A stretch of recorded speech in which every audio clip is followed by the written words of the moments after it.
माझ्या हसत्या चेहऱ्यावर जाऊ नका, मला पण नाही माहिती. सोड शाब्दिक शूटर वाघाचं जिगर मामला है आम्ही डोंगरावर अंतुवर.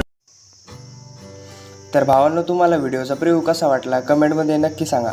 चला तर आपण एडिटिंगला सुरुवात करूया. सर्वात अगोदर आपल्याला बीटमार्क प्रोजेक्टवरती जायचं आहे.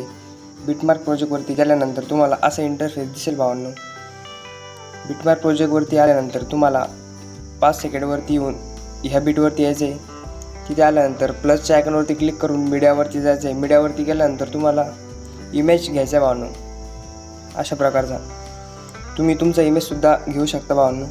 त्यानंतर आपल्याला 3 डॉटवरती क्लिक करायचं आहे. त्यानंतर फिल कंपोजिशन एरियावरती क्लिक करून त्याची जी लेंथ आहे ती अशा प्रकारे वाढून घ्यायची. त्याला अशा प्रकारे मध्यभागी सेट करून घ्यायचं भावांनो व्यवस्थित. त्यानंतर जो आपला इमेज ॲड केला होता त्या इमेजला अशा प्रकारे प्रेस करायचं आहे बाजूला. त्याला अशा प्रकारे खाली ओढून घ्यायचं आहे.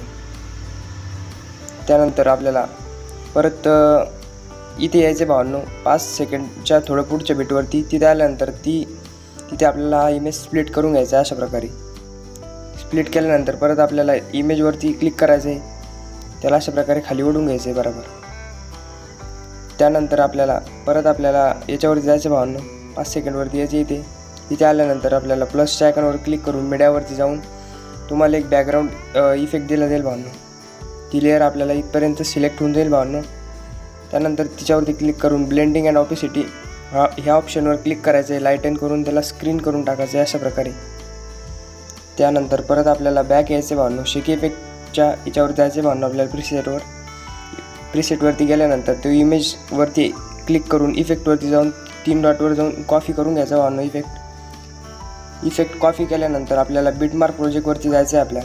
बीटमार्क प्रोजेक्टवरती गेल्यानंतर जो दुसरा इमेज होता आपला त्याला स्प्लिट केलेला त्याच्यावरती क्लिक करून इफेक्टवरती क्लिक करून 3 डॉटवर जाऊन पेस्ट करून टाकायचं आहे भावांनो अशा प्रकारे ते आपल्या इमेजला तो इफेक्ट पेस्ट होऊन जाईल भावांनो. त्यानंतर आपल्याला परत फर्स्ट बीटवरती येऊन प्लसच्या आयकॉनवरती क्लिक करून मीडियावरती जायचं आहे. मीडियावरती गेल्यानंतर तुम्हाला अशा प्रकारे एक वॉटर PNG दिला जाईल. तो वॉटर PNG असा शेवटपर्यंत ओढून घ्यायचा भावांनो. ते ओढून घेतल्यानंतर आपल्याला व्हिडिओला एक्सपोर्ट करण्यासाठी कोपऱ्यामध्ये जो बाण आहे त्याच्यावरती क्लिक करायचं भावांनो. त्याच्यावरती क्लिक केल्यानंतर तुम्हाला एक्सपोर्ट हे ऑप्शन दिसेल त्याच्यावरती क्लिक करून घ्यायचं आहे. आपला व्हिडिओ गॅलरीमध्ये सेव्ह होऊन जाईल भावांनो. तर आजचा आपला व्हिडिओ झालेला आहे भावांनो. व्हिडिओ तुम्हाला कसा वाटला कमेंटमध्ये नक्की सांगा. तुम्ही जर आपल्या चॅनलवरती नवीन असाल तर चॅनलला सबस्क्राईब करायला अजिबात विसरू नका.